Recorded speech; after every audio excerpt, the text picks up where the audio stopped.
एक इंसान जो पाकिस्तान का वज़ीर-ए-आज़म था, जो पाकिस्तान को नए रास्ते पर डालने का सपना देखता था, लेकिन सियासत कभी सीधी राह नहीं होती। आज हम बात करेंगे इमरान खान के उस दौर की जब उनका सफ़र वज़ीर-ए-आज़म से जेल तक आया। ये कहानी है उनके अप्स एंड डाउन्स की, उन मुश्किलों की जो उनको मुल्क का सबसे ज़बरदस्त लीडर बनाते हैं। ये एपिसोड आपको एक ऐसे लीडर का रियल फेस दिखाएगा जो नफ़रत और रुकावट के बावजूद अपने मिशन से कभी पीछे नहीं हटा। अगर आप जानना चाहते हैं कैसे इमरान खान को वज़ीर-ए-आज़म की पोजीशन से हटाया गया और जेल भेजा गया, तो इस वीडियो को एंड तक ज़रूर देखिए। और हाँ, ऐसे और भी अमेजिंग स्टोरीज जानने के लिए हमारे चैनल को ज़रूर सब्सक्राइब करें।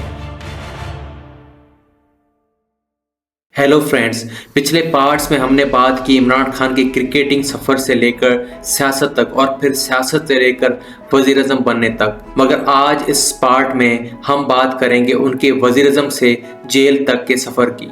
आज हम इमरान खान के पॉलिटिकल करियर के सबसे ड्रामेटिक और इमोशनल पार्ट के बारे में बात करने जा रहे हैं। हम देखेंगे कैसे उन्होंने पाकिस्तान के वज़ीर-ए-आज़म बनने के बाद मुल्क को लीड किया, किस तरह उनको अपोजिशन के चैलेंजेस का सामना करना पड़ा और कैसे वो पॉलिटिक्स के मोस्ट इंटेंस दौर में अपने पोस्ट से हाथ धो बैठे। लेकिन ये सफ़र सिर्फ यहीं तक नहीं ख़त्म होता। जेल का दौर, उनका अरेस्ट और उनका कौमी हीरो बनने का सिलसिला अब भी जिंदा है। तो चलिए दोस्तों, इमरान खान का ये फैसिनेटिंग चैप्टर हम शुरू करते हैं।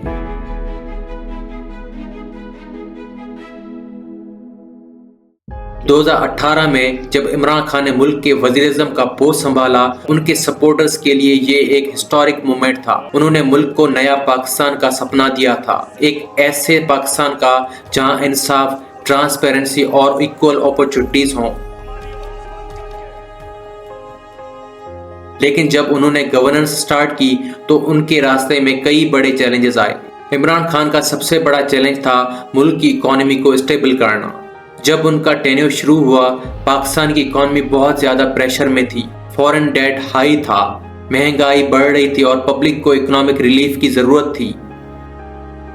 उन्होंने इंटरनेशनल मॉनेटरी इदारों के साथ डील्स किए, लेकिन उनका प्लान क्रिटिसाइज किया गया। कुछ लोग कहते थे कि उनकी ऑस्टेरिटी मेजर्स गरीब तबके के लिए मुश्किल बढ़ा रहे थे। फॉरेन पॉलिसी भी एक बड़ा इशू था। इंडिया के साथ रिलेशंस टेंस रहे, खासकर 2019 में पुलवामा अटैक और बालाकोट स्ट्राइक्स के बाद। लेकिन इमरान खान ने इस वक्त में पाकिस्तान का स्टैंड इंटरनेशनल लेवल पर स्ट्रॉन्ग रखने की कोशिश की। अफगान इशू और अमेरिका के साथ नेगोशिएशंस भी उनकी लीडरशिप का एक इम्पॉर्टेंट पार्ट रहा।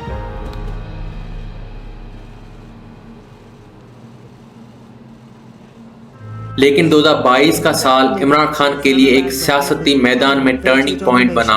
ऑपोजिशन पार्टीज ने मिलकर उनके खिलाफ एक नो कॉन्फिडेंस मोशन इंट्रोड्यूस किया। 174 members have recorded their vote. उस वक्त पीटीआई ने अपनी हुकूमत को बचाने की काफी कोशिश की, लेकिन ऑपोजिशन का प्रेशर बहुत ज्यादा था। काफी से एनालिस्ट कहते हैं कि ये मुल्क की पॉलिटिकल पोलराइजेशन का सबसे बड़ा दौर था। फिर वो वक्त आया जब अप्रैल 2022 में इमरान खान को वज़ीर-ए-आज़म की पोस्ट से हटा दिया गया। ये पाकिस्तान के सियासी इतिहास का एक ड्रामेटिक मोड़ था। उनको ऑफिस से हटाया गया, लेकिन उनका इन्फ्लुएंस कम नहीं हुआ। वज़ीर-ए-आज़म पोस्ट छोड़ने के बाद भी उन्होंने मुल्क भर में अपने सपोर्टर्स को मोबिलाइज किया। उन्होंने ओपनली कहा कि ये हटाया जाना बाहर की ताकत और अपोजिशन की धांधली का नतीजा था और उन्होंने इसके खिलाफ एक और जंग शुरू की। इमरान खान ने पीएम पोस्ट से हटने के बाद भी कभी पॉलिटिकल फाइट को नहीं छोड़ा। पीटीआई ने मुल्क के हर कोने में प्रोटेस्ट रैलीज की, जिसमें उन्होंने मुल्क की आवाम को एक बार फिर मोबिलाइज किया। उनका पैगाम क्लियर था, करप्शन के खिलाफ जंग अभी खत्म नहीं हुई। उनकी स्पीचेस ने मुल्क की यूथ और मिडिल क्लास को वापस से एनर्जाइज किया। उनका स्टैंड था कि पाकिस्तान को एक इंडिपेंडेंट फॉरेन पॉलिसी और करप्शन फ्री सोसाइटी की जरूरत है। वो मुल्क में अर्ली इलेक्शंस की डिमांड कर रहे थे और उनकी रैलीज ने अपोजिशन पर बहुत प्रेशर डाला।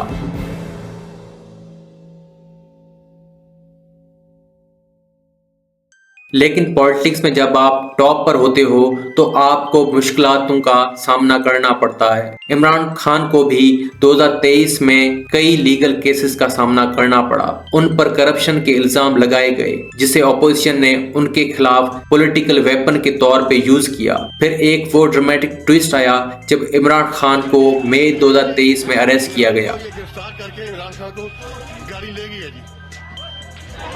इमरान खान को अगस्त 2023 में जेल भेजा गया जब उन्हें करप्शन और ऑफिशियल सीक्रेट्स एक्ट के केस में दोषी ठहराया गया। पहला केस जिसमें उन्हें 14 साल की सजा मिली तोशाखाना गिफ्ट्स बेचने से जुड़ा था, जहां उन्होंने प्राइम मिनिस्टर के तौर पर मिलने वाले गिफ्ट्स का गलत इस्तेमाल किया था।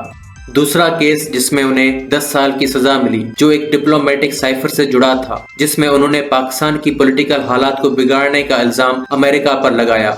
उन्होंने अमेरिका पर इल्जाम लगाया कि उसने इमरान खान की गवर्नमेंट को हटाया है। इन केसेस ने उन्हें जेल में डाल दिया, लेकिन उनके सपोर्टर्स कहते हैं कि ये सब ऑपोजिशन की तरफ से पॉलिटिकल बदले के लिए किया गया है। उनका जेल जाना पाकिस्तान की सियासती सीन का एक इमोशनल मोमेंट था। उनके सपोर्टर्स ने पूरे मुल्क में प्रोटेस्ट किए और उनको हीरो की तरह ट्रीट किया।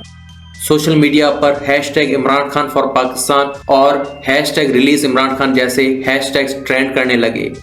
उनका कैरिज्मा, उनकी लीडरशिप का स्टाइल और उनकी इन्फ्लुएंस लोगों के दिलों में अब तक जिंदा थी, चाहे वो जेल के अंदर हो या बाहर। उनका जेल जाना उनके लिए एक नई जदोजहद का आगाज था। वो इस वक्त को भी अपनी पॉलिटिकल फाइट के हिस्से के तौर पे देखते हैं। उन्होंने हर स्टेज पर कहा कि वो इनजस्टिस के खिलाफ लड़ रहे हैं और अपने सपोर्टर्स को मोटिवेट करते रहे कि ये सिर्फ शुरुआत है। जेल के इस टफ वक्त में भी इमरान खान ने अपना विजन और अपना जज्बा नहीं छोड़ा। उनका कहना था कि मुल्क को एक सच्ची लीडरशिप की जरूरत है जो मुल्क के लिए सचमुच कुछ करे। उन्होंने अपने सपोर्टर्स को ये पैगाम दिया कि मुल्क की पॉलिटिक्स को चेंज करना उनका अल्टीमेट गोल है और ये सिर्फ एक वक्त की रुकावट है। उनका कैरिज्मा अब तक लोगों के दिलों में है और उनके सपोर्टर्स को यकीन है कि वो वापस आएंगे। इमरान खान का सफर अभी तक खत्म नहीं हुआ और ये जेल का दौर भी उनके सियासती करियर का एक नया चैप्टर बन गया है। इमरान खान का सियासती सफर एक मिसाल है कि एक लीडर सिर्फ जीत से नहीं अपनी नाकामी से भी डिफाइन होता है। वज़ीर-ए-आज़म से जेल तक का सफर, उनके हाईज और लोज और उनका मुल्क के लिए जज्बा उनको एक यूनिक लीडर बनाता है। इमरान खान का सफर अब भी चल रहा है और उनके सपोर्टर्स के लिए वो अब भी एक उम्मीद की किरण है। अगर आपको ये वीडियो पसंद आई तो इसे लाइक करें, शेयर करें और हमारे चैनल को जरूर सब्सक्राइब करें। हम मिलते हैं अगले एपिसोड में एक नए लीडर और एक नए सफर के साथ। तब तक के लिए अपना ख्याल रखें।